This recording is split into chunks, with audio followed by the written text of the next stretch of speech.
is the chairman of the House Judiciary Committee, Congressman Jim Jordan. Mr. Chairman, thanks very much for being here this morning. Good to be with you, Maria. So you're basically investigating the investigators. Tell us what you found. Yeah.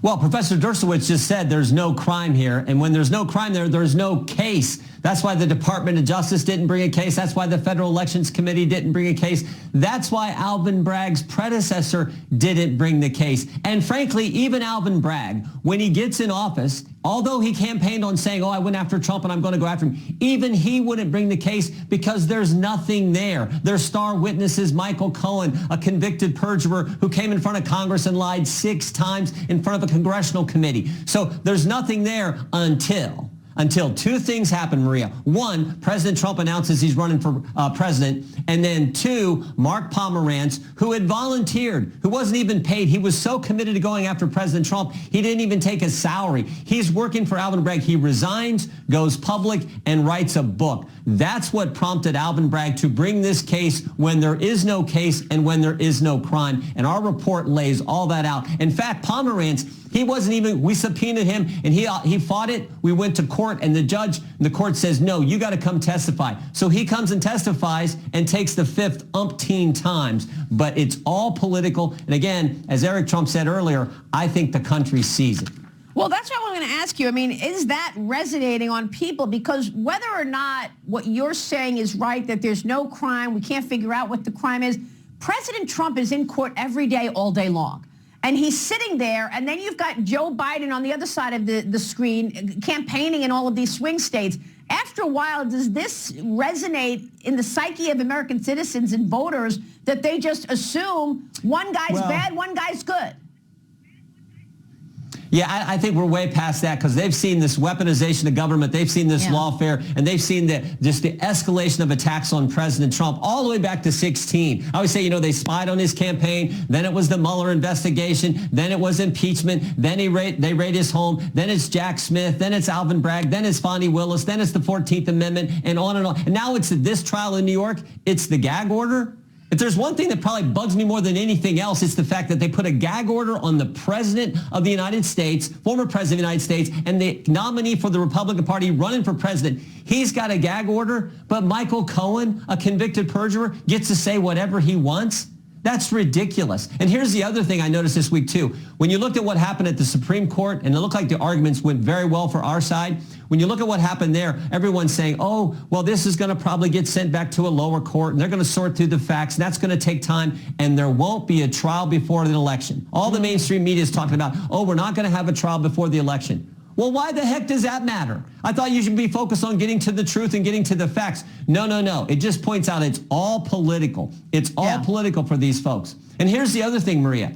Bragg is, the crime he's kind of trying to get to is, President Trump was involved trying to, a conspiracy to obstruct the 2016 election. And then Jack Smith is saying President Trump was involved in a conspiracy to interfere with the 2020 election.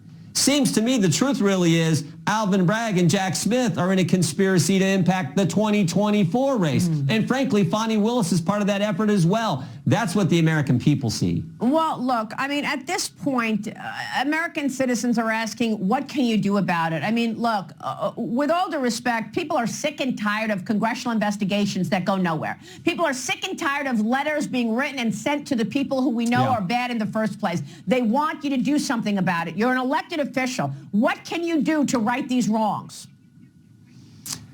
Well, we've passed legislation out of the committee that would help remedy this situation, particularly the one in New York. But the president or vice president can move a case to federal court from when you do these state prosecutors who are going after someone for a political reason. So we're a legislative branch. We can't put anyone in jail. And I don't think the Biden administration, their DOJ is going to go after the people who need to go after. You're just not going to get that from Merrick Garland. I mean, I asked the question a couple of weeks ago. We don't know from the Biden administration who planted the pipe bombs on January 6th, who leaked the Dobbs draft opinion. the one that led to an assassination attempt on Justice Kavanaugh? Who put cocaine in the White House? We don't seem to get the answers to those questions. But, you can have someone from the Biden Justice Department like Jack Smith go after President Trump. You can have the DOJ say we're going to investigate parents who show up at school board meetings. You can have the Richmond FBI say, oh, if you're a pro-life Catholic, you're an extremist. So they got time for all that, but they can't answer some fundamental questions that I think the American people would like to get answers to. Well, our job is to get the facts out there and to look at legislation. We can't prosecute anyone, only the DOJ can. And frankly, the Biden DOJ is just not going to do it.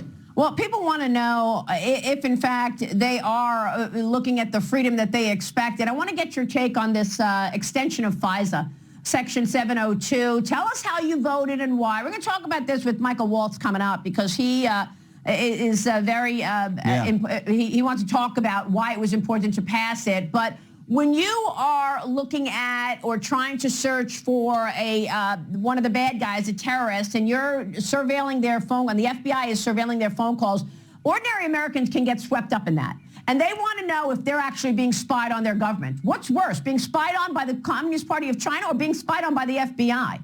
How did you vote?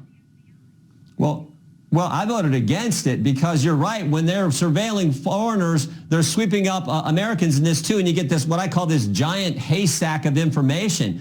And it's real simple. If you're going to then query, which I always say is a fancy word for search, if you're going to search this giant database of information and you're going to use an American's name, phone number, or email address, you got to go get a warrant.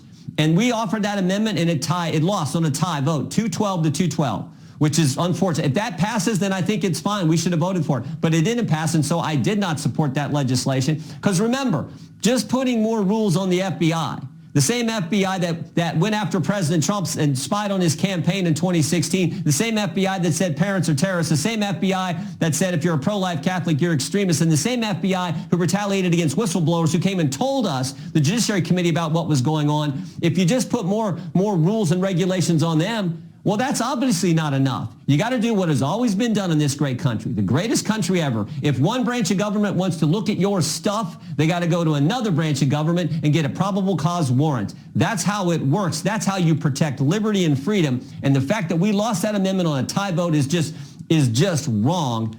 And because we lost that amendment on the tie vote on the floor, I didn't support it. Well, that is exactly the argument that I'm going to bring to Michael Waltz, who's going to join me next. Thanks for making the case. Mr. Chairman, it's always a pleasure to see you. Thank you, sir.